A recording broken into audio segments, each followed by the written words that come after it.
కూటమి ప్రభుత్వ పనితీరు ఎలా ఉంది? మొన్న మే 13వ తారీఖుకి కూటమి ప్రభుత్వం అధికారంలోకి వచ్చి 2 ఏళ్లు పూర్తి చేసుకుంది. అసలు ఈ 2 ఏళ్లలో చంద్రబాబు కానీ పవన్ కళ్యాణ్ కానీ కూటమి ప్రభుత్వంలో అసలు చేసిందేంటి? వీళ్ళ పరిపాలన మీకైతే ఎలా అనిపిస్తుంది అంటారు? కూటమి ప్రభుత్వము గత 5 సంవత్సరాలు పోల్చుకుంటే 5 సంవత్సరాలు నరకం అనుభవించాము. ఈ కూటమి ప్రభుత్వం వచ్చాక ప్రజలు చాలా ఏపీలో చాలా ఆనందంగా ఉన్నారు. మరి అదేవిధంగా కూడా గత 5 సంవత్సరాలు కూడా నరకాసురుడు ఎంత ఇదయ్యాడు, అంతకాడికి ఎక్కువ జనం కూడా ఇబ్బందులు పడ్డారు. మరి వాళ్ళు ఉన్న పరిస్థితిని బట్టి బాబు గారు ప్రసారం తిరిగేటప్పుడు ఏమేమైతే వాగ్దానాలు చేశాడు, మరి అదేవిధంగా కూడా ఆ వాగ్దానాలు కూడా కూటమి ప్రభుత్వం నెరవేరుస్తుంది. మరి వాళ్ళు ఉన్న పరిస్థితిని బట్టి బాబు గారు కానీ లోకేష్ గారు కానీ ఇవాళ రాష్ట్రాలమ్మ తిరిగి మనకి ఏమేమి వనరులు కావాలనేది చూసుకొని మళ్ళీ వెళ్ళి తీసుకొచ్చి మన రాష్ట్రాన్ని చాలా అభివృద్ధి చేస్తున్నారు. మరి వాళ్ళు ఉన్న పరిస్థితిని బట్టి కూడా పక్క రాష్ట్రాల్లో కూడా వెళ్లకుండా మన రాష్ట్రంలోనే ఉద్యోగాలు చేయాలి అనే దాని మీద లక్షల మందిలో కూడా బాబు గారు కానీ లోకేష్ గారు కానీ ప్రయత్నిస్తున్నారు. మరి అదేవిధంగా కూడా ఇవాళ పరిపాలన అనేది చాలా చక్కగా ఉంది. ఇవాళ ఉన్న పరిస్థితిని బట్టి కూడా ప్రజలు కూడా చాలా హ్యాపీగా ఉన్నారనేది కూడా నేను తెలియపరుస్తున్నాను. మరి ఈరోజు చూసుకుంటే కూటమి ప్రభుత్వం పెట్టుబడుల విషయానికే కానీ అభివృద్ధి విషయానికే కానీ ముఖ్యంగా రోడ్లు కానీ పథకాలు కానీ వీటి విషయాల్లో అసలు ఎలా ఉంది? గతానికి ఇప్పటికి ఏం మారిందంటారు మీరైతే? అసలు గతంలో ఎలా ఉంది, ఇప్పుడు ఎలా ఉంది? ఇప్పుడు మీకు కూటమి ప్రభుత్వం వచ్చిన తర్వాత ఈ అభివృద్ధి పనులు ఎలా జరుగుతున్నాయి అంటారు? ఇవాళ ఉన్న పరిస్థితిని బట్టి కూడా గతంలో ఎలా జరిగింది ఏంటి అనేది మీ అందరూ కూడా తెలుసు, ప్రజలందరూ కూడా తెలుసు, మీ మీడియా వాళ్ళకు కూడా తెలుసు. ఇదే విధంగా కూడా రాజధానిలో వైఎస్ఆర్ గవర్నమెంటు తెలుగుదేశం గవర్నమెంట్ ఉన్నప్పుడు రోడ్లు వేస్తే వైఎస్ఆర్ గవర్నమెంట్ అవి తోముకొని అమ్ముకుంది. ఆ ఏరియా ఎమ్మెల్యేలు కానివ్వండి, మంత్రులు కానివ్వండి, ఎవరన్నా కానివ్వండి సిమెంట్ రోడ్లు కూడా పగలగొట్టి ఆ రోజున తోముకొని వెళ్ళిపోతుంటే అక్కడున్న ప్రజలు కూడా ఏమండి ఈ విధంగా వైసీపీ వాళ్ళు తోముకుపోతున్నారంటే పోలీసు వారు కూడా వాళ్ళకి సహకరించి వైసీపీ వాళ్ళకి గోతులుండ్ర చాట బూడుతున్నారు, అంతేగాని వాళ్ళు ఎక్కడికి కూడా తీసుకెళ్ళటం లేదు అనే దాని మీద కూడా ఆ చర్చలు జరిగినాయి. ఉండ రోడ్లు పాడు చేశారే కానీ వాళ్ళు ఎక్కడా కూడా గుప్పెడ మట్టి కూడా ఏ రోడ్లో కూడా ఏ రాష్ట్రంలో కూడా వేయలేదు. ఇవాళ కూటమి ప్రభుత్వం వచ్చాక ఏ నియోజకవర్గంలో కూడా ఎమ్మెల్యేలను పిలిపించేసి కూర్చోబెట్టి మీ ఏరియాలో సమస్యలు ఏంటి, రోడ్లు ఎలా ఉన్నాయి, పథకాలు ఎలా ఉన్నాయి, మీకేం కావాలి అని బాబు గారు వాళ్ళందరిని పిలిచి కూడా మాట్లాడుతున్నారు. ఎక్కడా కూడా ఎవరికి ఇబ్బంది లేకుండా ఈ కూటమి ప్రభుత్వం చేస్తుంది. మరి మీరేమో అన్ని విధాలుగా కూటమి ప్రభుత్వం బాగుంది, బాగా చేస్తుంది, అభివృద్ధి సంక్షేమాలు అన్నీ బాగున్నాయని అంటారు. మరి వైసీపీ నాయకులు అసలు కూటమి ప్రభుత్వ పరిపాలన బాగోలేదు, ప్రజలు అష్ట కష్టాలు పడుతున్నారు, అరాచకమైన పాలన చేస్తున్నారని చెప్పి మీడియా ముందుకు వచ్చేదాన్ని లేకపోతే రోడ్ల మీదకి వచ్చి నిరసనలు తెలియజేస్తూ చెప్తున్నారు. అసలు ఏది నిజమంటారు? ప్రజలు మీరు చెప్పేదా లేకపోతే వైసీపీ నాయకులు చెప్పేదా? కూటమి ప్రభుత్వం మీద ఎందుకు ఇన్ని విమర్శలు వస్తున్నాయి అంటారు? మరి మీకు మా గాడికి కూడా మీరు జిల్లాల వారీగా వెళ్తూ ఉంటారు, జిల్లాల వారీగా కూడా మీడియాతో మాట్లాడిస్తూ ఉంటారు. మీకు కూడా తెలుస్తూ ఏ గవర్నమెంట్ ఎలా పనిచేసింది ఏంటనేది కూడా మీరు కూడా కొద్దిగా ఆలోచించండి.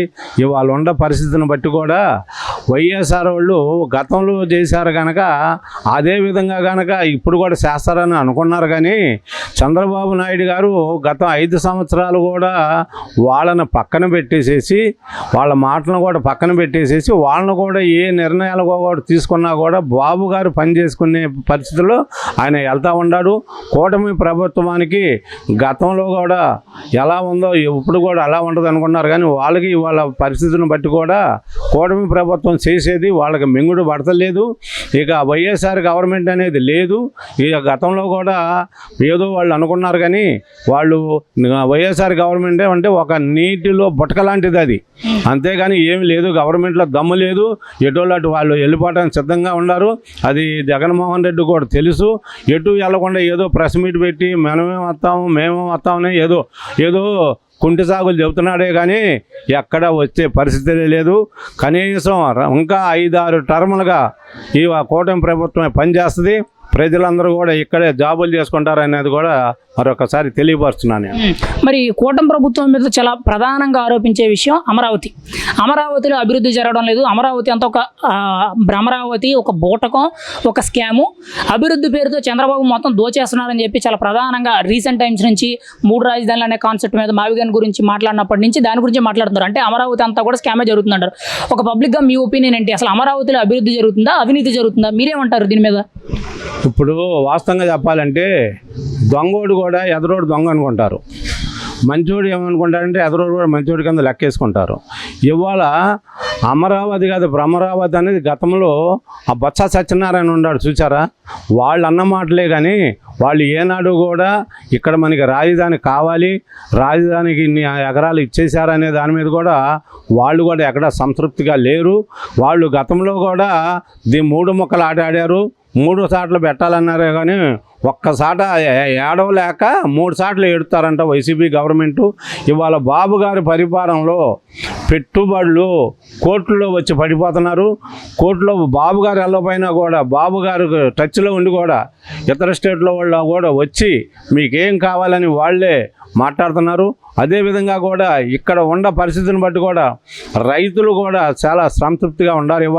ఇవాళ ఉన్న పరిస్థితిని కూడా వాళ్ళకి ఏ సదుపాయాలు కావాలన్నా కూడా మా బాబు గారే వాళ్ళకి చాలా సాయం చేస్తున్నారు అనేది కూడా తెలియపరుస్తున్నారు. మరి ముఖ్యంగా వైసీపీ నాయకులు కానీ ఆ పార్టీ అధ్యక్షుడు జగన్మోహన్ రెడ్డి కానీ మాటికి 2029 మాదే, మేము అధికారంలోకి వచ్చిన తర్వాత సప్త సముద్రాల అవతల ఉన్న కూడా తీసుకొచ్చి వాడు అంతు తేలుతాము, వాడిని కఠినంగా శిక్షిస్తామని చెప్పి ఇప్పటి నుంచే విమర్శిస్తున్నారు. అంటే ఒక రకంగా రప్ప అని చెప్పి విమర్శిస్తున్నారు. ఒకవేళ 2029లో వాళ్ళే వస్తే రాష్ట్ర భవిష్యత్తు ఎలా ఉంటుంది అంటారు మీరైతే? అసలు పరిస్థితి ఎలా ఉంటుంది? గత 5 ఏళ్ళు వాళ్ళు చేశారు కదా, మరి నెక్స్ట్ ఒకవేళ వాళ్ళే వస్తే పరిస్థితి ఏంటి? మీరేం చెప్తారు దీనికి? ఇవాళ ఉన్న పరిస్థితిని బట్టి ఇప్పుడు ఒకనొకప్పుడు జగ్గయ్యపేట దగ్గర చిల్లకల్లు అని ఉంది, చిల్లకల్లో కొంగలమల్లయ్య గట్టు అని ఉంది. కొంగలమల్లయ్య గట్టులో ఉండవాడు వాడికి చేతులు కానీ కాళ్ళు కానీ ఏం ఉండవు. ఆ రోజుల్లో బెదిరిస్తూ ఉంటాడు, నేను లేగితే మనిషిని కాదని ఏమేమి కావాలని నిజంగానే లెగిస్తే చంపేస్తాడేమని తీరా చూసి వెళ్ళి ఏమేమి కావాలయ్యా అని అడగంగానే అన్నీ ఇచ్చేసేవాళ్ళు. అదేవిధంగా కూడా ఈ జగన్మోహన్ రెడ్డి కూడా ఎలా తయారయ్యాడంటే ఎట్టయినా మనం రాము, వచ్చేది లేదు, ఊరికే జనాన్ని బెదరేయటం తప్ప ఎక్కడికి వచ్చే పరిస్థితులే లేదు. ఇవాళ 51 సీటు వచ్చింది వాడికి 11 సీట్లు పరిమితం అయ్యాడు. ఇవాళ ఉన్న పరిస్థితిని బట్టి కూడా రేపు 11 కాదు కదా జగన్మోహన్ రెడ్డి కూడా గెలిచే పరిస్థితి లేదు అని. కూటమి ప్రభుత్వం చాలా అరాచకంగా వ్యవహరిస్తుంది, ప్రజల్ని ఇబ్బంది పెడుతుంది, ఎవరైనా ప్రశ్నిస్తే గొంతు నొక్కేస్తుంది, వాళ్ళ మీద తప్పుడు కేసులు పెడుతూ ఇదేంటి రెడ్ బుక్ రాజ్యాంగం అని చెప్పి వాళ్ళ మీద కక్షపూర్తి చర్యలు పాల్పడుతుందని చెప్పి వైసీపీ నాయకులు విమర్శిస్తున్నారు. అది ఎంతవరకు నిజంగా కూటమి ప్రభుత్వం అంత దారుణంగా ఈ కక్ష సాధింపులు అవన్నీ చేస్తుందంటారా? ఇవాళ ఉన్న పరిస్థితిని బట్టి మీకు కూడా తెలుసు, మీడియాకు కూడా తెలుసు, అందరికీ తెలుసు. ఇవాళ ఉన్న పరిస్థితిని బట్టి రెడ్ బుక్ అనేది కూడా గతంలో లోకేష్ గారు పాదయాత్ర చేసేటప్పుడు ఎవరెవరు ఇబ్బందులు పెట్టారు ఏంటనే దాని మీద కూడా రాసుకున్నారు. కానీ ఆ రాసుకున్నవన్నీ కూడా చూస్తే జైల్లో కనుక పెట్టే లెక్క అయితే మన ఏపీలో ఉన్న జైలన్నీ కూడా చాలు, మళ్ళీ ఇతర రాష్ట్రాల్లో జైల్లో పెట్టాల్సి వస్తారు వీళ్ళందరినీ కూడా. ఎందుకంటే అంతంత అరాచకాయలు చేసేసి రఫా అంటూ వాడి అదేవిధంగా కనుక అసలు నువ్వు గెలిస్తేనేగా సత్వసముద్రాలు వెళ్ళి ఒకటికి వెళ్ళి తీసుకురావడానికి, అసలు నువ్వు రేపు గెలిస్తేనే కానీ నీకు తెలిసిద్ది. నువ్వు ఎవరు కూడా నిన్ను ఎవరిని లెక్క చేయరు పరిస్థితి అది. ఫైనల్గా మీరేమంటారు? కూటమి ప్రభుత్వ పనితీరు 2 ఏళ్లలో ఎలా ఉందంటారు? ఒక జెన్యున్గా ఒక పబ్లిక్గా మీ ఒపీనియన్ ఏంటి? అసలు ఇన్ని విమర్శలు వస్తున్నాయి, 2 ఏళ్ళలోనే ప్రజా వ్యతిరేకత వచ్చేసింది, ప్రభుత్వం మారిపోయే అవకాశం ఉంది, ప్రభుత్వం తిరగబడిపోతుంది అని చెప్పి ప్రచారాలు జరుగుతున్నాయి. మీరేమంటారు? 2 ఏళ్లలో ప్రభుత్వ పనితీరు ఎలా ఉందంటారు ఒక మాటలో? ఈ 2 ఏళ్లలోనే నేను చెప్పటమే కాదు, మీకు తెలుస్తుంది, మీడియా వాళ్ళందరికీ కూడా తెలుసు. గతంలో కూడా 5 సంవత్సరాలు నరకం అనిపించారు. ఇదిగో బటన్ నొక్కుతున్నాడు అని ఒట్టి బటన్ నొక్కేవాడు ఎవ్వరూ కూడా సంతృప్తిగా లేరు. ఇప్పుడు ఉన్న పరిస్థితిని బట్టి ఈ 2 సంవత్సరాల్లో కూడా చాలా వరకు కూడా చాలా సంతృప్తిగా ఉన్నారు. మళ్ళీ 5 టర్ములుగా ఇదే గవర్నమెంట్ రావాలని ప్రతి ఒక్క మానవుడు కూడా కోరుకునేది ఇదే. జగన్మోహన్ రెడ్డిని నమ్మే పరిస్థితి లేదు. వైఎస్ఆర్ ఎమ్మెల్యేలు కానీ కానీ ఎంపీలను కానీ ఎవరూ నమ్మే పరిస్థితిలో లేరు. కూటమి ప్రభుత్వం అధికారంలోకి వచ్చి 2 ఏళ్ళు పూర్తవుతుంది. మన మే 13వ తారీఖుకి కరెక్ట్గా కూటమి ప్రభుత్వం 2 ఏళ్ళు పూర్తి చేసుకుంది. అయితే ఈ 2 ఏళ్లలో అసలు వీళ్ళు ఏం చేశారు? చంద్రబాబు గారు కానీ, పవన్ కళ్యాణ్ గారు కానీ, ముఖ్యంగా లోకేష్ గారు కానీ, అసలు వీళ్ళ పరిపాలన ఎలా ఉంది? కూటమి ప్రభుత్వ పరిపాలనలో ఉంది. ఒక సామాన్యుడిగా మీరేం చెప్తారు దీని మీద? కూటమి ప్రభుత్వం అవేర్నెస్లో కష్టపడుతుంది. ఆంధ్రప్రదేశ్ గాడి తప్పిన ఆంధ్రప్రదేశ్ని యువతకి ఉపాధి ఉద్యోగ అవకాశాలు కల్పించడానికి అవేర్నెస్లో కష్టపడుతున్నారు. ఇవాళ చంద్రబాబు గారు కానీ, లోకేష్ గారు కానీ, అలాగే పవన్ కళ్యాణ్ గారు కానీ. మీకు దాన్ని నిదర్శనమే వైజాగ్లో పెట్టిన గూగుల్ సంస్థ కానీ, అలాగే మదనపల్లిలో పెడుతున్న రాయల్ ఎన్ఫీల్డ్ కానీ, అలాగే రాఫెల్ యుద్ధ విమానాల ఫ్యాక్టరీలు కానీ, ఇలా పలు రంగాల్లో యువతకి మరిన్ని అవకాశాలు కల్పించడానికి వాళ్ళు అవేర్నెస్లో కష్టపడుతున్నారు. ఇవాళ చాలా బాగా చేస్తున్నారు. మరి మీకైతే అన్ని విషయాల్లో బాగుందని అంటున్నారు కదా, మరి వైసీపీ నాయకులు ఎందుకు కూటమి ప్రభుత్వం బాగాలేదు, అరాచకమైన పాలన చేస్తుంది, మా మీద విధ్వంసమైన పాలన చేస్తుంది, ప్రజల్ని చాలా ఇబ్బందులు పెడుతుందని చెప్పి విమర్శిస్తున్నారు? అసలు నిజంగా కూటమి ప్రభుత్వం అంత దారుణంగా పరిపాలన చేస్తుందంటారా? మీరేమంటారు ఈ విషయం మీద? వైసీపీ నాయకులు చెప్తుంది ఎంతవరకు నిజం? కూటమి ప్రభుత్వం దారుణంగా పరిపాలన చేస్తుందంటే మీకు ఎక్కడ కూడా పెట్టుబడిదారులు అనేవాడు ఎవడో కూడా మన రాష్ట్రంలో అడుగు పెట్టరు. ఇక్కడ వాళ్ళకి అందరికీ అనుకూలంగా ఉంది కాబట్టే పలు రంగాల్లో మిట్టల్ స్టీల్ కానీ ఇట్లా పెద్ద పెద్ద ఇండస్ట్రియలిస్టులు కూడా మనకి అనుకూలంగా ఇక్కడ పెట్టుబడులు పెడుతున్నాం అంటే ఇక్కడ అంత మంచి ప్రభుత్వం, మంచి అనుకూలంగా ఇండస్ట్రియల్ పాలసీ జరుగుతుంది కాబట్టి వాళ్ళు అంత తొందరగా వచ్చి ఇక్కడ పెట్టుబడులు పెడుతున్నారు. వైసీపీలో మనం ఉదాహరణ తీసుకుంటే కియా ప్లాంట్ చంద్రబాబు గారి టైంలో బిగిన్ అయింది.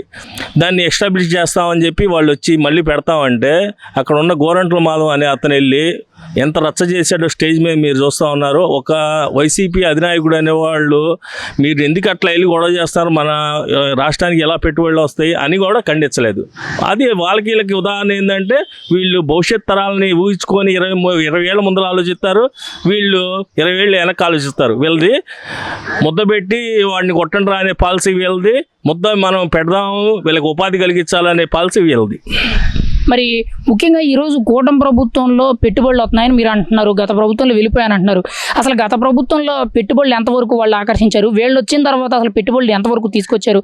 ఇప్పుడు ఏ పెట్టుబడి వచ్చినా కానీ జగన్మోహన్ రెడ్డి గారే కారణం, ఆయన దయ వల్లే వచ్చినాయి, చంద్రబాబు గారు జగన్ తీసుకొచ్చిన పెట్టుబడులని క్రెడిట్ చోరీ చేస్తున్నారని చెప్పి వాళ్ళు విమర్శిస్తున్నారు. అసలు ఏది నిజం అంటారు? నిజంగా పెట్టుబడులు ఎవరి వల్ల వస్తున్నాయి ఇప్పుడు ఈరోజు ఆంధ్రప్రదేశ్కి? అయితే ఇప్పుడు అమరావతి తీసుకుందాం మనం. ఒక చంద్రబాబు గారు ఒక పిలుపునిస్తే 33,000 ఎకరాలు రాజధాని కట్టుకోవడానికి గ్రామస్తులు అందరూ కలిసి 33,000 ఎకరాలు రైతులు ఇచ్చారు. వాళ్ళకి ప్యాకేజ్ మీద మీకు అభివృద్ధి చేసిన సైట్లు ఇస్తాం. అది పెద్ద ఆయన మీద ఉన్న నమ్మకంతో పెట్టుబడిగా ఇచ్చారు. రూపాయి ఖర్చు లేకుండా, రూపాయి పెట్టుబడి లేకుండా 33,000 ఎకరాలు రాసిచ్చారు భూములు. దాన్ని నువ్వేం చేయాలి? నెక్స్ట్ గవర్నమెంట్ కొనసాగించాలి. కొనసాగించకుండా ఇది విధ్వంస పాలన, ఇక్కడ శ్మశానం పందులు తిరిగేది, ఇది కులం కోసం పెట్టారని చెప్పి దాన్ని విధ్వంసం చేసి నువ్వు 3 రాజధానులలో ఒకటన్నా అభివృద్ధి చేసావా? అది లేదు. కొండకి బోడిగుండు కొట్టి అక్కడ నీకు ప్యాలెస్ నిర్మించుకున్న 500 కోట్లు పెట్టి, అదే 500 కోట్లు పెడితే నువ్వు చెప్పిన ఇవాళ 17 మెడికల్ కాలేజీలు 2 కంప్లీట్ అయ్యాయి, అక్కడ విద్యార్థులు చదువుకునేవాళ్ళు. నీకు ఎక్కడుంది? నీకు విధ్వంస పాలన తప్పితే వాళ్ళకి అభివృద్ధి చేయడం అనేది వాళ్ళ చేత కాదు, చేయరు కూడా. మరి వైసీపీ నాయకులు చాలా ముఖ్యంగా ప్రధానంగా ఆరోపించేది ఏంటంటే అమరావతి ఒక భ్రమరావతి, అమరావతి అంతా కూడా బూటకం, ప్రజల్ని మాయ చేసి మభ్యపెట్టి మొత్తం స్కామ్ చేస్తున్నారు తప్పితే అక్కడ ఏమీ లేదు, చంద్రబాబు దోచేసుకుంటున్నారని చెప్పి ఆరోపిస్తున్నారు. నిజంగా అమరావతిలో అభివృద్ధి జరుగుతుందా, అవినీతి జరుగుతుందా? మీరేమంటారు? ఒక అమరావతి ప్రాంతవాసిగా మీరేం చెప్తారు ఈ విషయం మీద? అమరావతి భ్రమరావతి అనుకోవడానికి వాళ్ళ కళ్ళుంటే చూడాలి. ఎందుకనంటే ఒక SRM యూనివర్సిటీ కానీ, ఒక అమృత యూనివర్సిటీ కానీ, ఒక విట్ కానీ, రేపు మొన్న వచ్చిన బిట్స్ పిలానీ కానీ, నిన్న వచ్చిన కిమ్స్ కానీ, అలాగే బాలకృష్ణ గారు స్టార్ట్ చేస్తున్న క్యాన్సర్ హాస్పిటల్ కానీ, 5 స్టార్ హోటళ్ళు కానీ, ఇలా ప్రభుత్వ రంగ సంస్థలు కానీ, ఇలా పలు సంస్థలు శంకుస్థాపనలు చేసినాయి. అవి ఆరంభం దశలో ఉన్నాయి. ఇంకా 2 సంవత్సరాల మొత్తం కంప్లీట్ అవుతాయి. చాలామందికి ఉపాధి అవకాశాలు ఇప్పటికే కలిగినాయి. ఇంకా భవిష్యత్ తరాల్లో ఆంధ్రప్రదేశ్లో పని లేదు, నాకు ఉద్యోగం లేదనే యువత అనేది ఉండరు. అంటే మరి ఈ ఆరోపణలన్నీ ఎందుకంటారు? మాటికి కూడా ప్రభుత్వం ఏదో చేస్తుంది, ప్రజలు ఏదో భయపెడుతున్నారు, బెదిరెత్తున్నారు, అరాచకమైన పాలన చేస్తున్నారు, ప్రశ్నిస్తే నాలికి కోసేస్తున్నారు, లేకపోతే అక్రమ అరెస్టులు పెట్టి వాళ్ళు జైల్లో పెడుతున్నారు, రెడ్ బుక్ రాజ్యాంగం నడుపుతున్నారని విమర్శిస్తున్నారు కదా. మరి ఏది నిజం? ఈ విమర్శలన్నీ జరగనప్పుడు ఎందుకు చేస్తున్నారంటారు? మరి నిన్న అతను జక్కంబూడి రాజా అనే అతను నిన్న బయట ప్రెస్ మీట్లో మేము కనుక అధికారంలోకి వస్తే కాకి చొక్కా వేసుకున్న సిఐని బట్టలు ఊడదీసి రోడ్డు మీద నుంచోబెట్టి నీకు అసలు ఈ జన్మలో యూనిఫామ్ వేసుకోకుండా ఇవ్వము అని చెప్పి బెదిరిస్తున్నాడు. నీకు ఎట్లా వేస్తారు ఓట్లు? ఇప్పుడు నీకు కార్యకర్తలు ఉన్నారు, గ్రామాల్లోకి వెళ్ళి వాళ్ళకి ఏదో సమస్యలు ఉన్నాయి, వైద్యానికి ఏమన్నా డబ్బులు కావాలా, ఏదన్నా రోడ్లు కావాలా, ఇట్లాంటివి ఏమన్నా చేపడితే ఓట్లు వేస్తారు. కానీ మేము వస్తే నరుకుతాం పొడుస్తాం అంటే ఇవాళ అంతకన్నా వాళ్ళ దరిద్రం ఇంకో వాళ్ళకి మా రాష్ట్రానికి అవసరం లేదు, ఓట్లు వేసే పరిస్థితి కూడా లేదు. ఒకవేళ మీరేనంటే 2029లో వైసీపీ కానీ అధికారంలోకి వస్తే ఇప్పుడు పుడుతారు, చంపుతారు, రప్ప అని ఏవైతే అంటున్నారు అవి కొనసాగే అవకాశం ఉందా? ఖచ్చితంగా రాష్ట్రం ఒక విధ్వంసకరమైన పరిస్థితులు అంటే 2019 నుంచి 2024 వరకు ఏదైతే చూసారో దానికి మించిన విధ్వంసం అనేది జరిగే అవకాశం ఉందంటారు మీరైతే? ఇప్పుడు వాళ్ళ అధికారంలోకి రావడానికి 3 ఏళ్ళు ఉంది. ఈ 3 ఏళ్ళలో వీళ్ళకి కార్యకర్తలు 1 కోటి మంది కార్యకర్తలు ఉన్నారు. వాళ్ళు వచ్చి జగన్మోహన్ రెడ్డి, ఈ అంబటి రాంబాబు వీళ్ళు వచ్చి ఒక నాయకులు అనేవాళ్ళు, కార్యకర్తలు కాదు నాయకులు అనేవాళ్ళు జెండాలు పట్టుకొని రోడ్డు మీదకి వచ్చి ఫైటింగ్ చేయమనండి. 1 కోటి మంది కార్యకర్తలు వచ్చి ఒకసారి రోడ్డు మీదకి వస్తారు, ఎట్లా ఉంటుందో చూద్దరు. కానీ ఫైటింగ్ అనేది అట్లా ఉంటుంది. అంతేగాని రెచ్చగొట్టే ధోరణులు వద్దు. అంతకన్నా రెచ్చబోయే పరిస్థితుల్లో ఆంధ్ర ప్రజలు లేరు, మేల్కొన్నారు. ఇక దరిదాపుల్లో ఆంధ్రప్రదేశ్లో వైసీపీ గవర్నమెంట్ అనేది ఈ 30 ఏళ్ళలో కనపడదు. మరి ముఖ్యంగా 2029 ఎన్నికలకు మేము సిద్ధం, మేమే గెలుస్తాము, దానికి ఆల్రెడీ సన్నాహాలు చేస్తున్నాము, వచ్చే ఏడాది నుండి పాదయాత్ర కూడా చేస్తాము, మేమంటే ఏంటో చూపిస్తాం, చంద్రబాబుకి చుక్కలు చూపిస్తాం, సినిమా చూపిస్తాం అని అంటున్నారు. నిజంగా 2029లో వైసీపీ పుంజుకునే అవకాశం ఉందంటారా? పాదయాత్ర చేస్తే ప్రయోజనం ఏంటి అసలు? చంద్రబాబు గారి పాలసీ ఎట్లా ఉండదంటే ఎవరు కూడా కత్తులు పట్టుకోవద్దు, కర్రలు పట్టుకోవద్దు, ఎవరు కూడా తగాదలా పోవద్దు, మీ పని మీరు చేసుకోండి, చక్కగా ఉద్యోగాలు చేసుకోండి, చదువుకోండి అని చెప్పి పాలసీ ఉంది. వాళ్ళేమో మేము వస్తే నరుగుదాం పొడుగుతాం అనే పాలసీలు. ఎవరికి అవి వాళ్ళకి ఓటేయాల్లో ఆంధ్రప్రదేశ్ ప్రజలు ఆలోచించుకోవాలి. మేమైతే మటుకి వైసీపీకి ఇక మా జనరేషన్ కానీ మా పిల్లల జనరేషన్ కానీ వైసీపీ ఓటే పరిస్థితి లేదు మా రిలేషన్లో. కానీ ముఖ్యంగా కూటమిలో కుమ్ములాట ఉంది, పైకి చెప్పడం లేదు కానీ కూటమి అంతా కూడా కూలిపోతుంది, ఏమీ లేదు, పదవుల కోసం కొట్టుకోవడం తప్పితే ప్రజలకు చేసింది ఏమీ లేదని విమర్శిస్తున్నారు. వైసీపీ చాలా టార్గెట్ మీడియా అంతా చెప్తుంది. అసలు నిజమేంటి? కూటమిలో నిజంగా చిచ్చు ఉందంటారా? కూటమి విడిపోయే అవకాశాలు ఉన్నాయంటారా?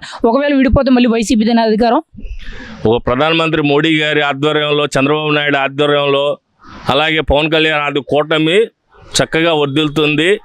ఎందుకని అంటే ప్రజలకు ఏ సమస్యలు ఉన్నాయో, ఏం కావాలి, ఇంకో 20 సంవత్సరాలకు వాళ్ళకి ముందే ఫ్యూచర్ ఆలోచించి వాళ్ళు దానికి తగ్గ కష్టం పడుతున్నారు. అలాగే లోకేష్ గారు కూడా అవేర్నెస్లో కష్టపడుతున్నారు. అలాగే గవర్నమెంట్ స్కూల్లో మీరు చూస్తున్నారు, గవర్నమెంట్ స్కూల్లోకి వెళ్తే అలాగే మిడిల్ క్లాస్ ఫ్యామిలీలకి ఫీజు భారం తగ్గిపోయి చక్కగా చదువుకొని ఇవాళ 592, 590 మార్కులు వచ్చి 10th వాళ్ళ ఫోటోలు చూసారా పేపర్లో ఎలా ఉన్నాయో, అవి ప్రోత్సహించి మిడిల్ క్లాస్ వాళ్ళకి ఇక ముందు రాబోయేది కూడా గవర్నమెంట్ స్కూల్ యుగం. అది నారా లోకేష్ గారు కృషి చేస్తున్నారు. ఫైనల్గా మీరేమంటారు? మరి వైసీపీ అధికారం మాదే అని అంటున్నారు, వీళ్ళు కూడా కూటమి ప్రభుత్వం 15 ఏళ్ళు కలిసి ఉంటామంటున్నారు. మీరైతే ఫైనల్గా అన్ని విషయాల్లో కూటమి ప్రభుత్వ పనితీరు ఎలా ఉందంటారు? మీకైతే ఏ విధంగా మెప్పించిందంటారు కూటమి ప్రభుత్వం? మటుకు అభివృద్ధిలో ముందుకు వెళ్తుంది. వైసీపీ వాళ్ళు గొడ్డల పార్టీ దాని గురించి మమ్మల్ని అడగొద్దు, మీరు గ్రామాల్లో సర్వే చేయండి. ఆ గొడ్డల పార్టీకి వచ్చే ఓట్లు వేసే పరిస్థితి కూడా లేదు. ఎక్కడ గ్రామాల్లో మేము తిరిగే పరిస్థితులు ఉన్నాం. కానీ కూటమి ప్రభుత్వం ఎక్కడా కూడా వైసీపీ నాయకులు కూడా తిరుగుతున్నారు, చక్కగా పనులు చేయించుకుంటున్నారు. వాళ్ళ పిల్లలకు కూడా మన అమ్మఒళ్ళు కావాలంటే భారతి గారు చెప్పారు, మీకు ఎందుకు ఎంతమంది పిల్లలు ఉంటే అంతమందికి వేస్తామని. నిమ్మల రామానాయుడు గారు చెప్తే ఎగతాళి చేశారు. ఇప్పుడు ఎగతాళి చేయమనండి, ఎంతమంది 4 పిల్లలు ఉంటే 4 పిల్లలకి ఒక్కొక్కరికి అకౌంట్లో 15,000 చొప్పున 60,000 రూపాయలు అకౌంట్లో పడ్డాయి. గవర్నమెంట్ స్కూల్లో చదివే పిల్లలు కానీ ప్రైవేట్ స్కూల్లో చదివే పిల్లలు కానీ ఆ డబ్బులతో పిల్లల్ని చక్కగా చదివించుకుంటున్నారు. యువతకు కూడా లోకేష్ గారి ఆధ్వర్యంలో యువతకి పలు అవకాశాల్లో రంగాల్లో ఉద్యోగాలు రాబోతున్నాయి. బాగా చదువుకోవాలి, యువత మంచి ఆలోచనతో ఉండి మంచి ప్రభుత్వాన్ని ఓటేయాలి. ఫైనల్గా ఒక్క మాటలో కూటమి ప్రభుత్వం అంటే పరిపాలన ఎలా ఉందంటే మీరేమంటారు? కూటమి ప్రభుత్వం అంటే అభివృద్ధి. కూటమి ప్రభుత్వ పనితీరు ఎలా ఉంది? కూటమి ప్రభుత్వం అధికారంలోకి వచ్చి కరెక్ట్గా మొన్న మే 13వ తారీఖు 2 ఏళ్ళు అయింది. అసలు ఈ 2 ఏళ్లలో చంద్రబాబు కానీ పవన్ కళ్యాణ్ కానీ అసలు ప్రజలకు చేసిందేంటి? ప్రభుత్వ పరిపాలన ఎలా ఉందంటారు? ఒక సామాన్యుడి వేలో అసలు మీ అభిప్రాయం ఏంటి దీని మీద, కూటమి ప్రభుత్వం మీద? అంటే రాష్ట్రం విడిపోయిన తర్వాత 14-19 కాలంలో తెలుగుదేశం ప్రభుత్వం యొక్క పరిపాలనా విధానం, 19-24 కాలంలో వైసీపీ పరిపాలనా విధానం చూసామండి. ఈ 2 పరిపాలన చూసిన తర్వాత ఏదైతే వైసీపీ ప్రభుత్వం వచ్చిన తర్వాత పేద ప్రజలకు అనుగుణటువంటి ప్రయోజనం లేదు, సామాన్యుడికి మౌలిక సదుపాయాలైనటువంటి రోడ్లు సైతం కూడా లేని పరిస్థితుల్లో, ఏమీ కూడా అందని పరిస్థితుల్లో, అభివృద్ధికి దూరమైన పరిస్థితుల్లో, రాజధాని లేని పరిస్థితుల్లో ఉండిపోయాం. కానీ ఈ ప్రభుత్వం వచ్చిన తర్వాత రాజధాని ఒక పద్ధతిలో ప్రకారం తీసుకురావటం కానీ, అదే యువతకి ఏదైతే హామీ ఇచ్చారో ఉద్యోగాల కల్పన విషయంలో ఈ 23 నెలల కాలంలో మరి 23 లక్షల పెట్టుబడులు, తద్వారా ఉపాధి ఉద్యోగ అవకాశాలు కల్పిస్తూ మరి లోకేష్ గారు కానీ, మరి గ్రామాల్లో పంచాయతీరాజ్ శాఖగా పవన్ కళ్యాణ్ గారు గౌరవ ఉప ముఖ్యమంత్రి వర్యులు మరి వేల కిలోమీటర్లు సిమెంట్ రోడ్లు కానీ, ఏనాడు కూడా రోడ్డు ముఖం ఎరగనటువంటి మరి తండాల్లో లేకపోతే ఎక్కడో ఆదివాసీల ప్రాంతాల్లో కూడా రోడ్లు, ఇంటర్నెట్ సౌకర్యాలు కానీ, 104 ద్వారా వాళ్ళకి వైద్య రథాలు కానీ, ఆరోగ్య రథాలు కానీ నడపడం అనేది మేము చాలామందితో మాట్లాడుతున్నప్పుడు, మా ఫ్రెండ్స్ వాళ్ళందరూ చెప్తున్నప్పుడు మా గ్రామంలో 2 ఏళ్లలో అభివృద్ధి జరిగింది, అలాగే సంక్షేమ పథకాలు అందరికీ అందుతున్నాయి, 4000 పెన్షన్ వస్తుంది అని వృద్ధాప్య వితంతు పెన్షన్ వాళ్ళు చెప్తున్నారు, అట్లాగే 6000 పెన్షన్ వస్తుంది దివ్యాంగ సోదరులు చెప్తున్నారు, బెడ్ రీడీని ఒక 10,000 15,000 వస్తుందని. ఈ విధంగా సంక్షేమం అభివృద్ధి రెండు వైపులా ముందుకు వెళ్తున్నారు. మరి మీరు సంక్షేమం అభివృద్ధి అన్ని విషయాల్లో బాగుంది, రోడ్లు బాగున్నాయని అంటున్నారు, పెట్టుబడులు బాగున్నాయని అంటున్నారు. మరి వైసీపీ నాయకులు అసలు కూటమి ప్రభుత్వ పనితీరే బాగాలేదు, అరాచకం చేస్తుంది, ప్రజల్ని ఇబ్బంది పెడుతుంది, అసలు చాలా దారుణమైన దాష్టికమైన పాలన జరుగుతుందని చెప్పి వైసీపీ నాయకులు కానీ ఆ పార్టీకి సంబంధించిన ప్రతి ఒక్కరు కూడా మాట్లాడుతున్నారు. మరి మీరు చెప్పేది నిజమా, లేదంటే వాళ్ళు చెప్పేది నిజమా? అసలు ప్రభుత్వం మీద మీ అభిప్రాయం ఏంటి? అసలు సార్, దాష్టికమైన పరిపాలన చేస్తున్నారంటే ప్రజల్లో ఏమో పిచ్చివాళ్ళు ఏం కాదండి. అందువల్లనే కదా ఎవరు దాష్టికమైన పరిపాలన చేశారో అందుకనే 11 సీట్లకు పరిమితం చేశారు. ఎవరైతే ఈ అభివృద్ధి సంక్షేమ కార్యక్రమాలు చూసిన తర్వాత ఇప్పుడు నేను ప్రతిపక్ష నాయకుడిగా తిరస్కరించేశారు, కనీసం ఎమ్మెల్యే అవుతానో అవును అనే పరిస్థితుల్లో తన అభద్రతా భావంతో ఏమీ జరగలేదని. ఎందుకంటే వాళ్ళ వైసీపీ వాళ్ళకి వాళ్ళ సాక్షి పత్రిక కానీ వాళ్ళ పేటీఎం బ్యాచ్ కానీ ఎప్పుడు కూడా ఇక్కడ ఏమీ జరగట్లేదని చెప్పడమే వాళ్ళ పని, అబద్ధాలు ప్రచారం చేయటమే వాళ్ళ పని. ఎందుకంటారు మీ అబద్ధపు ప్రచారాలు, తప్పుడు ప్రచారాలు? అసలు ప్రజలకి తెలియవలసింది ఒకటి, వాళ్ళకి తెలియపరుస్తుంది ఒకటి. ఎందుకు ఈ తప్పుడు ప్రచారాలన్నీ రాయవలసినంత అవసరం ఏముందంటారు వాళ్ళకైతే? ఏమండి, అభివృద్ధి సంక్షేమం, ప్రజల శాంతి భద్రతలు, లేదా వారిని రాష్ట్రాన్ని ముందుకు తీసుకెళ్ళాలి ప్రగతి పదంలో అన్న ఆలోచనలు ఎప్పుడైనా వైసీపీ నాయకులు మాటల్లో విన్నామండి? ఎంతసేపు సానుభూతి, ఆడు మా నాన్న చంపేశాడనే సానుభూతితో ఒకసారి వచ్చారు, రెండోసారి నాకు ఒక ఛాన్స్ ఇవ్వండి అనే ఒక సానుభూతి పరిస్థితులు తప్ప, మా బాబాయిని చంపేశారని అని చెప్పడం తప్ప, కోడి కత్తి గుచ్చుకుందని చెప్పడం, గులకరాయి పెట్టుకొని అంటే ఎప్పుడు సానుభూతి రాజకీయాలు, అధికారంలోకి మాత్రమే రావాలి, డబ్బు సంపాదించాలి, ఆ డబ్బు సంపాదన ద్వారా అధికారాన్ని చలాయించాలి అనేది తప్ప ప్రజలంటే కానీ, ప్రజల యొక్క అభివృద్ధి అంటే కానీ, ప్రజల యొక్క సంక్షేమం అంటే కానీ వైసీపీ జగన్ రెడ్డికి పట్టదు. మరి ముఖ్యంగా వైసీపీ నాయకులందరూ చాలా ప్రధానంగా ఆరోపిస్తున్న విషయం ఏంటంటే అమరావతి అనేది ఒక భ్రమరావతి, అది కలగానే మిగిలిపోతుంది. చంద్రబాబు అమరావతి పేరుతో నాటకాలు ఆడుతూ ప్రజల్ని మోసం చేస్తూ అభివృద్ధి పేరుతో మొత్తం స్కామే చేస్తున్నారు, అక్కడ అంతా అవినీతి జరుగుతుందని విమర్శిస్తున్నారు. నిజంగా ఒక పబ్లిక్గా మీ ఒపీనియన్ అంటే అమరావతి అభివృద్ధి జరుగుతుందా, లేదంటే నిజంగా అక్కడ అవినీతి జరుగుతుందా?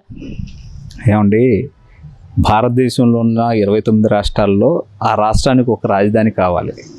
కొత్తగా ఏర్పడిన రాష్ట్రానికి ఒక రాజధాని కావాలి అని చెప్పేసి 14-19 కాలంలో చరిత్రలో ఎన్నడూ లేనంత విధంగా మరి 34,000 ఎకరాలు స్వచ్ఛందంగా రైతులు ముందుకు వస్తే అక్కడ ఒక అద్భుతమైనటువంటి ఈ రోజు ఉన్నటువంటి నూతనమైనటువంటి ఒరవడితో ఒక మంచి టెక్నాలజీతో కట్టాలనుకుంటే దాన్ని ముందుకు తీసుకెళ్లాల్సింది పోయి 3 రాజధానులు అని చెప్పేసి ఎక్కడా కూడా ఒక రాయి పెట్టకుండా, ఎక్కడా కూడా ఒక అభివృద్ధి చూపకుండా 5 ఏళ్ళు గడిపి ఈ రోజున అక్కడ మరి అనేక రకాలైనటువంటి భవనాలు. నేను అడుగుతున్న జగన్మోహన్ రెడ్డిని, నువ్వు 5 ఏళ్ల కాలంలో అసెంబ్లీ ఎక్కడున్నావు, సచివాలయం ఎక్కడుంది, మరి నువ్వు కట్టినటువంటి ఏదైనా ఒక భవనం పేరు చెప్పు. మరి ఈ రోజున ప్రజలు అభివృద్ధి కావాలని కోరుకున్నారు కాబట్టే నువ్వు చెప్పినటువంటి 3 రాజధానులను తిరస్కరించారు కాబట్టే నీకు 11 సీట్లకు పరిమితం చేశారు. ఇంకా రాజధాని మీద గనక నువ్వు ఇలాంటి విషయం కక్కే పరిస్థితులు కనుక ఉంటే ప్రజలు నీకు 1 సీటు కూడా ఇచ్చే పరిస్థితి ఉండదని చెప్తున్నాను. మరి వైసీపీ నాయకులు చాలా ప్రధానంగా చెప్పింది ఏంటంటే 2029 ప్రభుత్వం అది 3 ఏళ్ళు కళ్ళు మూసుకుంటే మా ప్రభుత్వం వస్తుంది, ఆ తర్వాత అంతు చూస్తాం, రప్పా నరుకుతాము, 7 సముద్రాల అవతల ఉన్నా కానీ వాడిని తీసుకొచ్చి వాడిని శిక్షిస్తాము, అసలు ఎవరిని వదిలే ప్రసక్తే లేదని అంటారు. ఒకవేళ 2029లో వైసీపీ వచ్చే పరిస్థితి ఏంటి? గత 5 ఏళ్ళు మీరు చూశారు, దాష్టికమైన పాలన అని చెప్పి మీరు చెప్తున్నారు, చాలా మంది పబ్లిక్ కూడా చెప్తున్నారు. ఒకవేళ మళ్ళీ వస్తే అదే జరుగుద్ది అంటారా? ఇప్పుడు ప్రజలు గమనిస్తూనే ఉన్నారండి. ప్రజలు కోరుకున్నది శాంతియుతమైనటువంటి పరిపాలన. వాళ్ళు చక్కగా మరి గుండెల మీద చేతులు వేసుకొని నిద్రపోవాలని కోరుకుంటారు. మంచి శాంతి భద్రతలు కావాలని కోరుకుంటారు. ఎవరైనా కానీ ప్రతిపక్ష నాయకులు వస్తే ఏమనాలి? మేము వస్తే మంచి చేస్తాము, మేము అంతకుముందు మంచి చేసాము, ఇప్పుడు మంచి చేస్తామని చెప్తారు. రప్ప ఏంటండి అంటే మీరు గోండాలని, రౌడీలని, ఫ్యాక్షన్ సాంప్రదాయాలని పెంచి పోషించే వాళ్ళు మాత్రమే. అభివృద్ధి గురించి మాట్లాడకుండా ఈ ఆహాకారాలు, అరుపులు, దౌర్జన్యాలు చూస్తున్నామంటే ఈ రోజున ప్రభుత్వ అధికారుల మీద కానీ పోలీస్ అధికారుల మీద కానీ వాళ్ళు చేస్తున్నటువంటి గూండాగిరి, దౌర్జన్యగిరి ప్రజలు గమనిస్తున్నారు. వాళ్ళకి మరొకసారి ఓటేసే పరిస్థితి లేదు. మరి ముఖ్యంగా ఇక్కడ చూసుకుంటే కూటమి ప్రభుత్వంలో జరిగేవన్నీ తప్పులు, ఆ తప్పులు ప్రశ్నిస్తుంటే లేకపోతే ప్రజలు ఎవరైనా గొంతు విప్పి వాళ్ళకి వ్యతిరేకంగా మాట్లాడినా ప్రశ్నించినా వాళ్ళని నాలిక నొక్కేస్తున్నారు, వాళ్ళ మీద అక్రమ కేసులు బనాయించి రెడ్ బుక్ రాజ్యాంగంతో ముందుకు వెళ్తున్నారని చెప్పి ప్రధానంగా ఆరోపిస్తున్నారు. నిజంగా రాష్ట్రంలో రెడ్ బుక్ రాజ్యాంగం నడుస్తుందా? ఎవరైనా ప్రశ్నిస్తే వాళ్ళ మీద తిరిగి దాడులు చేస్తున్నారంటారా కూటమి ప్రభుత్వ నాయకులు? సార్, అది మీరు ఖచ్చితంగా దీన్ని ఎవరూ నమ్మడం లేదు. గత పరిపాలనలో ఎవరూ రోడ్డు ఎక్కలేని పరిస్థితి. కనీసం మాట్లాడటానికి ఎవరైనా ముందుకు వస్తే సోషల్ మీడియాలో చిన్న పోస్ట్ పెట్టినా కానీ వాళ్ళని అరెస్ట్ చేసే పరిస్థితులు. ఏదైనా మాట్లాడదాం అనుకుంటే ప్రతి ఒక్కరిని కూడా గృహ నిర్బంధాలు చేయటం కానీ ముందుకు రాని పరిస్థితుల్లో ఎన్నో ఒత్తిళ్లతో, కేసులతో సతమతం అయ్యే పరిస్థితులు సామాన్య ప్రజలు బీతిల్లేలాగా చేశారు. అది మౌనంగా ఉండి తన మౌనాన్ని ప్రజాస్వామ్యతబద్ధంగా ఓటు ద్వారా తెలియజేసే ఆ యొక్క వైసీపీ ప్రభుత్వాన్ని బయటికి పంపించారు. కానీ ఈరోజు తెలుగుదేశం ప్రభుత్వం వచ్చిన తర్వాత మీరందరూ ఇలాగా స్వేచ్ఛాయుతంగా బయటకు వచ్చి మాట్లాడగలుగుతున్నారంటే కారణం ఏంటంటే ఒక ప్రజాస్వామ్యతమైనటువంటి ప్రభుత్వం ఉంది కాబట్టే మీరు ఈ మాటలు మాట్లాడగలుగుతున్నారు. అదే రెడ్ బుక్ రాజ్యాంగం ఉన్నట్టయితే ఖచ్చితంగా జగన్మోహన్ రెడ్డితో సహా ప్రతి ఒక్కళ్ళు కూడా జైల్లో ఉండాల్సిందే, జైలు నిండిపోయే పరిస్థితి ఉండేది. ఫైనల్గా మీరేమంటారు? 2 ఏళ్ల కూటమి ప్రభుత్వ పరిపాలన అన్ని విషయాల్లో మీకైతే ఎలా ఉంది? ఒక సామాన్యుడిగా మీ అభిప్రాయం ఏంటి దీని మీద? ఫైనల్గా ఒక మాటలో ఏం చెప్తారు? ఖచ్చితంగానండి, ఇదేంటంటే ఖచ్చితంగా సామాన్యులైన ప్రభుత్వం, సామాన్యుడికి అందుబాటులో ఉండేటువంటి ప్రభుత్వం. ఎందుకంటే సామాన్యుడికి ఏం కావాలండి? మౌలిక సదుపాయాలు కావాలి, మంచి విద్య కావాలి. ఈ రోజున ఏనాడైనా ఉందండి ఒక ప్రభుత్వ పాఠశాల పిల్లల్ని ఒక పేపర్లలో యాడ్లు ఇచ్చేసి ప్రమోట్ చేసే పద్ధతి? మరి ఈ రోజున పిల్లల చదువు విషయంలోనైతేనేమో చదువుకున్న పిల్లలకి మరి ఫ్యాక్టరీలు కానీ కంపెనీలు కానీ తీసుకొచ్చి వాళ్ళకి ఉపాధికి అవకాశాలు కల్పించడం కానీ, కానిస్టేబుల్ ఉద్యోగాలు డిఎస్సి వేయటం కానీ, మా పిల్లలే చాలామంది కానిస్టేబుల్గా తీసుకున్నారు, మరి టీచర్లుగా అయ్యారు. అలాగే ఇప్పుడు గ్రూప్ 1 గ్రూప్ 2 కానీ, అలాగే కోర్టులో ఉద్యోగాలు కానీ. ఇలాగే మాకేం కావాలండి? ప్రజలకి ఏం కావాలి? మాకు మౌలిక సదుపాయాలు కావాలి, అభివృద్ధి కావాలి, అలాగే మా పిల్లలకి ఉపాధి ఉద్యోగ అవకాశాలు కావాలి. అవన్నీ జరుగుతున్నప్పుడు మేము సంతోషంగా ఉంటాం. కూటమి ప్రభుత్వం అధికారంలోకి వచ్చి మొన్న మే 13వ తారీఖుకి 2 ఏళ్ళు పూర్తి చేసుకుంది. అయితే ఈ 2 ఏళ్ల కూటమి ప్రభుత్వ పరిపాలన ఎలా ఉంది? ఒక సామాన్యుడిగా మీ అభిప్రాయం ఏంటి? మీరేం చెప్తారు దీని గురించి? కూటమి ప్రభుత్వ పనితీరు మీకు ఎలా అనిపిస్తుంది? కూటమి ప్రభుత్వం పనితీరు అంటే, కూటమి ప్రభుత్వం ఏర్పడిన తర్వాత 2 సంవత్సరాల నుంచి కూడా ఒక రైతులకు కానీ, ఒక కార్మికులకు కానీ, యువతకు కానీ అన్ని విధాల బాగానే ఉందండి. కూటమి ప్రభుత్వం బాగా పనిచేస్తుంది. పింఛన్లు ఇవ్వడంలో కానీ, సంక్షేమ పథకాలు ఇవ్వడంలో కానీ, అలాగే రోడ్లు వేయటం, అలాగే కొన్ని మినరల్ వాటర్ ప్లాంట్లు పెడతాం. అలాగే ప్రజలకి దావత్ ఎక్కడుందో చూసి ఎక్కడైతే ఇబ్బంది పడుతున్నారో వాళ్ళకి ట్యాంకుల ద్వారాగా వాటర్ ట్యాంకులు కడతంలో కానీ, అలాగే వాటర్ విషయంలో తగ్గకుండా వాటర్ కానీ, అలాగే రోడ్లు కానీ, కరెంటు కూడా ఇంతవరకు రూపాయి కూడా పెంచాల, ఒక బిల్లు కూడా పెంచాల కరెంటు బిల్లు ఎక్కిన తర్వాత. ఎందుకంటే ప్రజలు కూడా కొద్దిగా అందరూ ఆలోచిస్తున్నారు. మరి మీకు కూటమి ప్రభుత్వం పరిపాలన అన్ని విధాలుగా బాగుందంటారా? బాగుంది. మరి వైసీపీ నాయకులు కూటమి ప్రభుత్వ పరిపాలన ఏమీ బాగోలేదని చెప్పి రోడ్ల మీదకి వచ్చి నిరసనలు తెలియజేస్తున్నారు. అసలు ఒక రకంగా కూటమి ప్రభుత్వం అంతా అవినీతి, అక్రమాలు, దోపిడీలు, దౌర్జన్యాలు, కక్ష సాధింపు చర్యల కింద అరెస్టులు తప్పితే ఏమీ లేదని చెప్పి విమర్శిస్తున్నారు. మీడియా ముఖంగా ప్రచారాలు చేస్తున్నారు. ముఖ్యంగా తెలుగుదేశం పార్టీని, ముఖ్యంగా కూటమి ప్రభుత్వాన్ని ఎండగడుతున్నారు కదా. మీరేం చెప్తారు? మరి ఏది నిజం? ఏమంటే మీరు వాళ్ళు ఇంతకుముందు కూడా మీరు దాంట్లో పనిచేస్తున్నారు, ఇంతకుముందు వాళ్ళ దగ్గర మీరు వాయిస్ తీసుకుని ఉన్నారు, మరి ఇప్పుడు ఇలా మరి సామాన్య ప్రజల దగ్గర కూడా తీసుకుంటున్నారు. అంటే మీకు కూడా తెలియాలి కదా ఎవరు చేసిందో ఎవరు చేయింది అది మీకు అర్థం అవ్వాలి. అసలు ఎందుకు ఇప్పుడు వాళ్ళు ఏమని పెడుతున్నారండి? వాళ్ళు ఏం చెబుతున్నారు అసలు? వాళ్ళు చెప్పండి అసలు ఒక్క మాట. అంటే కూటమి ప్రభుత్వ కక్ష సాధింపుల మీద రెడ్ బుక్ రాజ్యాంగం అని చెప్పి కేసులు పెడుతుంది. నోరు విప్పి ప్రశ్నించిన ప్రతి ఒడిని కూడా అరెస్ట్ చేసి జైల్లో పెడుతున్నారు, లేకపోతే వాళ్ళు ఇబ్బంది పెడుతున్నారు అనే మాట వైసీపీ చాలా బలంగా చెప్తుంది. అంటే నిజంగా ఇంత కక్ష సాధింపు చర్యలు జరుగుతున్నాయా? మీరేమంటారు ఒక పబ్లిక్గా? ఏమంటే ఒక సామాన్యమైన కార్యకర్త ఎవరైనా కానీ ఇంతకుముందు ప్రభుత్వంలో ఏదైనా ఒక మాట కానీ ఏదన్నా సోషల్ మీడియాలో ఒక పోస్ట్ పెట్టినా సరే, ఒక మాట అన్నా సరే, ఆ చిన్న కార్యకర్త అయినా సరే ఆఖరికి, ఎందుకంటే వాళ్ళ స్థాయిని మించి కూడా ఈ కార్యకర్తలను తీసుకెళ్ళి కేసులు పెట్టించిన ఘనత వాళ్ళకు ఉందండి. మరి ఈరోజు కూడా వాళ్ళు ఎన్ని బూతులు తిట్టినా సరే, ఇప్పుడు మొన్న కూడా మీరు అమ్మటి రాంబాబు గారు చూశారు. ఎందుకంటే వాళ్ళు వాళ్ళు ఏం మాట్లాడినా కానీ ఏదో అనుకుంటున్నారు వాళ్ళు కూడా. కాకపోతే రెడ్ బుక్ అని వాళ్ళు అదే పాట పాడుతున్నారు. రెడ్ బుక్ ఏముందండి? సార్ ఏమంటున్నారు? పనిచేసిన వాళ్ళని రాసుకుంటాను, దీంట్లో ఎవరైతే ఇబ్బంది పెట్టారో అది రాసుకుంటామని చెబుతున్నారు. అంతవరకు నిజం. ఎందుకంటే పనిచేసిన వాళ్ళకి కొద్దిగా ప్రమోషన్లు కానీ లేదంటే ఇంకా ముందుకు పంపిస్తానికి కానీ అది ఆలోచిస్తున్నారు. తప్పు ఎవరు చేసినా సరే వాళ్ళని గుర్తుపెట్టుకొని ప్రజలను ఎవరైతే ఇబ్బంది పెట్టారో వాళ్ళని లా ప్రకారంగా డీల్ చేస్తామని చెబుతున్నాడు. రెడ్ బుక్లో అదే రాస్తున్నారు. ఎందుకు రెడ్ బుక్ అని వీళ్ళు భయపడతారు వీళ్ళు? మరి ముఖ్యంగా వైసీపీ నేతలు చాలా బలంగా ఆరోపిస్తుంది ఏంటంటే అమరావతి అంతా కూడా ఒక నాటకం, అమరావతి అంతా కూడా ఒక భ్రమరావతి, అసలు ఏమీ లేదు. అమరావతి పేరు చెప్పి చంద్రబాబు కూటమి ప్రభుత్వం మొత్తం దోచేస్తున్నారు, స్కామ్లు చేస్తున్నారని చెప్పి విమర్శిస్తున్నారు. మీరేమంటారు? అసలు నిజంగా అమరావతిలో అభివృద్ధి జరుగుతుందా లేకపోతే అవినీతి జరుగుతుందా? మీరేమంటారు? మరి వాళ్ళు కూడా గత 5 సంవత్సరాలు మరి అమరావతిలోనే పాలించారు. మరి ఆ పాలించినప్పుడు మరి వీళ్ళు ఎందుకని మాట్లాడలేదు వాళ్ళు? అదేమంటే రప్ప అని చెప్పేసి వాళ్ళు చెప్పడం జరుగుతుంది.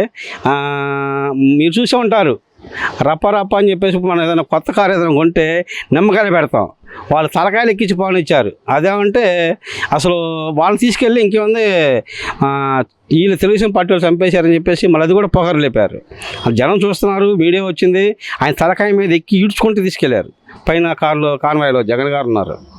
అలాంటి కార్యకర్తలను కూడా వాళ్ళు తలకాయ మీద ఎక్కించి రప్ప అని చెప్పేసి పాడెత్తున్నారు. ఇప్పుడు రెడ్ బుక్ అన్నారు, అది ఎంత పట్టుకంటే అది ఈయన వచ్చిన తర్వాత రేపంట వాళ్ళ సిస్టమ్ రెడ్ బుక్ పేజీలు పోతాయంట, ఈయన సిస్టమ్ పోదంట. అది ఆ సిస్టమ్ ఎక్కించుకుంటారంట జగన్మోహన్ రెడ్డి గారు. ఆ సిస్టంలో ఎక్కించుకుంటే ఎక్కడున్నా సరే, సప్త సముద్రాలు అవుతున్నా సరే తీసుకొచ్చి వాళ్ళకి పనిష్మెంట్ ఇప్పించే బాధ్యత జగన్మోహన్ రెడ్డి గారు తీసుకుంటారని అంటున్నారు. అదేమంటే వాళ్ళు చెప్పేది ఎట్టుందంటే రచ్చగొట్టే ధోరణిలో ఉంది. ఎందుకంటే మరి ఈరోజు పెట్టుబడుల విషయానికి వస్తే ఆంధ్రప్రదేశ్లో వస్తున్న ప్రతి పెట్టుబడి కూడా జగన్మోహన్ రెడ్డి గారి వల్లే వచ్చింది. గూగుల్ కానీ ఇంకోటే కానీ ఈరోజు ఆంధ్రప్రదేశ్లో ఏ పెట్టుబడులు అయితే వస్తున్నాయో అవన్నీ కూడా జగన్మోహన్ రెడ్డి గారి దయ వల్లే, ఆయన వల్లే వచ్చాయి. ఆయన గతంలో మాట్లాడి ఒప్పించి తీసుకొచ్చారు. కానీ ఇప్పుడు చంద్రబాబు క్రెడిట్ చోరీ చేసి వాటిని నేనే తీసుకొచ్చానని చెప్పి మాట్లాడుతున్నారని చెప్పి విమర్శిస్తున్నారు. ఏది నిజం? నిజంగా జగన్మోహన్ రెడ్డి గారు తీసుకొచ్చారా, చంద్రబాబు గారు తీసుకొచ్చారా? ఒక పబ్లిక్గా మీ ఒపీనియన్ అంటే దీని మీద? ఏమంటే నిజం చెప్పాలంటే 72% పూర్తయిన పోలవరాన్ని వాళ్ళు ఏమన్నారు, మీ సంవత్సరంలో పూర్తి చేస్తా ఉన్నారు. 5 సంవత్సరాల్లో వాళ్ళు ఒక తట్ట మట్టి కూడా లేదు, ఒక అసలు అక్కడ వర్క్ చేపించింది కూడా లేదు. అన్నీ తుప్పెక్కే ఏర్పాట్లు చేశారు అక్కడ. ఎందుకంటే రాడ్డు కూడా ఉండి అంటే రోజు పని చేస్తుంటే అదేమనిపించదు, అలాగే దాన్ని 5 సంవత్సరాలు ఆపేసేదానికి కొద్దిగా వాటర్ రాని ఏదన్నా రాని అలాగే కొద్దిగా పాడు చేసి ఏర్పాట్లు చేశారు. అంటే అలా మాట్లాడుతూ ఉంటాయి. అక్కడ ఎందుకంటే ఇప్పుడు కనకదుర్గం ఫ్లైఓవర్ ఉంది విజయవాడకి, ఎంత ట్రాఫిక్ దానివల్ల ఉపయోగపడుతున్న ప్రజలకు ఇబ్బంది లేకుండా అది మొత్తం పూర్తి అయిపోయి రంగులు వేసే లాస్ట్ టయానికి ప్రభుత్వం దిగేదరికి ఆ రంగులు ఏదో వేయించేసేసి అసలు ఇది అసలు ఈ ఫ్లైఓవర్ మొత్తం నాకంత చెప్పుకుంటూ ఆయన మహా గనుడండి. ఎందుకంటే మరి ఎందుకని తేలేదు ఇంతకుముందు ఈ సంస్థలో గూగుల్ కానీ అక్కడ ఎందుకంటే భోగాపురంకే ఎయిర్పోర్ట్ అవసరం అన్నాడు, ఆర్టీసీ బస్సే ఎక్కువ అన్నాడు ఆ రోజు మీటింగ్లో. మరి ఈరోజు మరి భోగాపురానికి నేనే తెచ్చా అని చెబుతున్నాడు ఆయన. ఏం మాటలు మాట్లాడతాడు? ఆ గూగుల్ డేటా నేనే తెచ్చా అంటున్నాడు. మళ్ళీ ఆ గూగుల్ డేటా మీద ఇప్పుడు కేసు కూడా వేశారు వాళ్ళు. ముఖ్యంగా కూటమి ప్రభుత్వంలో అసలు ప్రజలు బతకలేకపోతున్నారు. ప్రభుత్వం నుంచి ఇచ్చిన హామీలన్నీ కూడా తొంగలు దొక్కి కనీసం వాళ్ళకి ఇస్తానన్న హామీలు అవి ఏవైతే సూపర్ 6 ఉన్నాయో అవి కూడా ఇవ్వడం లేదు. ప్రభుత్వం గాలికి వదిలేసింది. ప్రజలు బతకలేకపోతున్నారని చెప్పి వైసీపీ విమర్శ జరుగుతుంది. నిజంగా ప్రజలకు ఎలా ఉంది? అసలు ఏది నిజం? కూటమి ప్రభుత్వం అంత దారుణంగా అంత నీచంగా పరిపాలన చేస్తుందా? ఒక పబ్లిక్గా మీ ఒపీనియన్ దీని మీద? ఒపీనియన్ అంటే ఇంతకుముందు తెలుగుదేశం ప్రభుత్వం వచ్చినప్పుడు కూడా 200 పింఛను 2000 చేశారు. ఆయన 3000 ఇస్తామని చెప్పేసి 200 పెంచుకుంటూ సంవత్సరానికి 200 పెంచాడు. ఎప్పుడైతే ఈ కూటమి ప్రభుత్వం వచ్చిందో దాన్ని 4000 చేస్తాం జరిగింది. ఎందుకంటే పింఛన్ల విషయంలో ఆ అవ్వాతాతలకే అసలు ఇవ్వటం అనేది అసలు చాలా ఉత్తమం. ఎందుకంటే ఇంటికి రేపు పొద్దున 1 తారీఖు ఉందనుకోండి, ఆదివారం వచ్చిందనుకో, ఆదివారం కాబట్టి ముందు రోజే శనివారం రోజే పింఛన్ పంపిణీ కార్యక్రమం జరుగుతుంది. ఎందుకంటే ప్రతి ఒక్క నాయకుడు ప్రతి ఒక్క కార్యకర్త వెళ్ళేసి ఇవ్వడం అనేది చాలామంది పొద్దున్నే చాలా గొప్పగా చెప్పుకుంటున్నారు ఈ విషయంలోని. మరి కూటమి అసలు ఎంత దారుణంగా పరిపాలన చేస్తున్నారు వాళ్ళు విమర్శిస్తున్నారు. పబ్లిక్గా మీరేమో బాగానే ఉంది, మాకైతే ప్రశాంతంగా ఉందని మీరు అంటున్నారు. మరి ఎందుకు ఈ విమర్శలని? ఎందుకు మీడియా ముఖంగా కానీ లేకపోతే బయట ధర్నాలని నిరసనలని ఎందుకు ఇవన్నీ చేస్తుందో వైసీపీ అంటారు, వైసీపీ నాయకులు? మీరేం చెప్తారు దీనికి? మరి ఏమండి, వాళ్ళు ఏది చేసినా వాళ్ళకి అది సాటి అండి. అదే ఇప్పుడు మర్చిపోతున్నారు జనం. ఇక వాళ్ళు మర్చిపోతారని చెప్పేసి వాళ్ళు గుర్తుండాలి కదా. ఏదో ఒక విధంగా వాళ్ళు బయటికి రావాలి, ఏదో ఒక విధంగా పార్టీని తిట్టాలి, ఏదో ఒక విధంగా మాట్లాడాలని చెప్పేసి ఈ రకంగా చేస్తున్నారు. కాబట్టి వాళ్ళకి 11 కాదు, రేపు ఒకటి కూడా ఉండదు, 0నే వాళ్ళకి రేపు ఇట్లా చేస్తే. కూటమి ప్రభుత్వం పరిపాలన ఎలా ఉంది? మొన్న మే 13వ తారీఖుకి కూటమి ప్రభుత్వం అధికారంలోకి వచ్చి కరెక్ట్గా 2 ఏళ్ళు పూర్తయింది. అసలు ఈ 2 ఏళ్లలో వీళ్ళు చేసింది ఏంటి? అసలు మీకు వీళ్ళ పరిపాలన చూసిన తర్వాత ఒక సామాన్యుడిగా ఏమనిపిస్తుంది? మీరేం చెప్తారు? ఈ 2 సంవత్సరాల్లో జగన్ పరిపాలనతో పోల్చుకుంటే చాలా మార్పులు వచ్చినాయి. ఎక్కడా కూడా రాష్ట్రంలో గుంతలు లేని రోడ్లు కానీ, ఉద్యోగాల కల్పన కోసం చంద్రబాబు నాయుడు గారు, లోకేష్ గారు దేశ విదేశాలు తిరిగి ఇక్కడికి పరిశ్రమలు తీసుకురావడం కానీ చాలా వరకు మార్పులు చేర్పులు బ్రహ్మాండంగా జరిగినాయి. ఎక్కడా ఇబ్బంది లేదు. పెన్షన్ 3000 నుంచి 4000 చేయటం, పాత ఏరియాలు కూడా ఇవ్వటం, అట్లాగే అన్ని సంక్షేమ కార్యక్రమాలు కూడా బడ్జెట్ను చూసుకుంటూ అందరికీ సంక్షేమ కార్యక్రమాలు చేయడం ఈ 2 సంవత్సరాల్లో కూడా బ్రహ్మాండంగా పరిపాలన సాగింది. మరి మీకు పరిపాలన అన్ని విషయాల్లో బాగుందని మీరు అంటున్నారు. మరి వైసీపీ నాయకులు కూటమి ప్రభుత్వ పరిపాలన ఏమీ బాగోలేదు, వచ్చినప్పటి నుంచి కూడా దోపిడీలు, దౌర్జన్యాలు, కక్ష సాధింపులుగా చర్యలు, నోరు విప్పి ఎవరైనా ప్రశ్నిస్తే వాళ్ళ మీద తప్పుడు కేసులు పెడుతూ వాళ్ళని అరెస్ట్ చేస్తున్నారని చెప్పి విమర్శిస్తున్నారు. మీరేమంటారు? అసలు ఏది నిజం? ఇదంతా అబద్ధ ప్రచారాలండి. బుడుగు మీడియా చేస్తున్నటువంటి విష ప్రచారం. ఈరోజు రాష్ట్రంలో ఎవరైనా సరే తప్పు చేస్తే సాక్షాత్తు నారా లోకేష్ గారే మన భారతిరెడ్డి గారిని ఒక మాట అన్నారని ఒక తెలుగుదేశం పార్టీ సిన్సియర్ కార్యకర్తని జైలు పంపించడంలో కూడా వెనకాల లేదు. అట్లాగే ఎవరైనా సరే హద్దు మీరి సోషల్ మీడియాలో ప్రవర్తించినా వాళ్ళని చట్ట ప్రకారం శిక్షించారే కానీ సొంతంగా ఏమీ చేయాల ప్రభుత్వం. అది మరి ముఖ్యంగా వైసీపీ పార్టీ కానీ ఆ పార్టీ నాయకులందరూ కూడా ప్రధానంగా ఆరోపిస్తున్న విషయం అమరావతి అభివృద్ధి. అసలు అమరావతిలో అభివృద్ధి జరగడం లేదు, అవినీతి జరుగుతుంది. అమరావతి అంతా కూడా ఒక భ్రమరావతిగా బూటకం, అంతా కూడా స్కామే జరుగుతుంది అంటారు. ఒక పబ్లిక్గా మీరేం చెప్తారు? అమరావతిలో అభివృద్ధి జరుగుతుందా లేదంటే అవినీతి జరుగుతుందా? మీ ఒపీనియన్ ఏంటి అమరావతి మీద మెయిన్గా? ఇప్పుడు హైదరాబాదులో సైబరాబాద్ నిర్మాణం చేసినప్పుడు సాక్షాత్తు దేశ ప్రధాని మోడీ గారు ఒక మాట అన్నారు, నేనే ఒక షాడో బృందాన్ని పంపించి అసలు ఆ సైబరాబాద్ ఏంటి, దాని డెవలప్మెంట్ ఏంటి కనుక్కురమ్మని నేను ముఖ్యమంత్రిగా ఉన్న కాలంలో ఒక షాడోగా ఒక బృందాన్ని పంపించాను, తెలుసుకున్నాను అని చెప్పేసి ఒక దేశ ప్రధాని సాక్షాత్తు చెప్పడం జరిగింది. మరి దాని తర్వాత సైబరాబాద్ పరిసర ప్రాంతాలు ఈ రోజున ఎలా డెవలప్మెంట్ ఇవాళ గచ్చిబౌలి చూడండి, మనం అసలు ఏ దేశంలో ఉన్నామో మాకు అర్థం కాని పరిస్థితి ఉంటుంది హైదరాబాద్లో. మరి ఈ అభివృద్ధి అంతా కూడా ఆ రోజున చంద్రబాబు నాయుడు గారు తీసుకున్నటువంటి ముందు చూపు చర్యల వల్ల అభివృద్ధి జరిగింది, కానీ మిగతా వాటిలో కాదు. వీళ్ళంతా కూడా అమరావతి ఈ రోజు అభివృద్ధి కనపడకపోవచ్చు, కానీ దానికి కొన్నాళ్ళ తర్వాత ఒక 10-15 సంవత్సరాల తర్వాత అమరావతి అనేది సొంతంగా తన అభివృద్ధిని తాను చేసుకుంటూ రాష్ట్ర ఆదాయాన్ని పెంచడంలో హైదరాబాద్ లాగా అమరావతి పరిసర ప్రాంతాలు కూడా చాలా కీలకం కాబోతున్నాయి. మరి 2029లో మేమే అధికారంలో మేము వచ్చిన తర్వాత అంతు తేలుతాము రప్ప అని చెప్పి వాళ్ళు మాట్లాడుతున్నారు. ఖచ్చితంగా ఈరోజు ఏదైతే మా వాళ్ళ మీద దాడులు చేస్తున్నారో, కేసులు పెడుతున్నారో వాళ్ళని ఎవరిని కూడా వదలమని అంటున్నారు.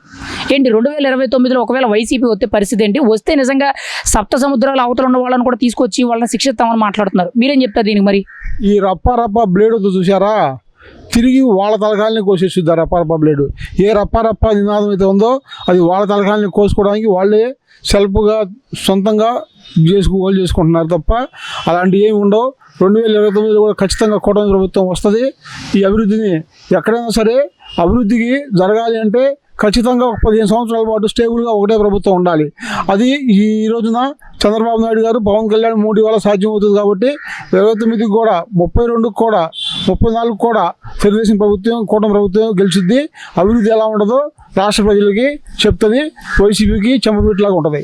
మరి ఇప్పుడు మీరు కూటమి ప్రభుత్వం అభివృద్ధి చేస్తుంది, 34 వరకు కూడా కూటమి ప్రభుత్వం వస్తుంది, తెలుగుదేశం సారథ్యం ఉంటుందని అంటున్నారు.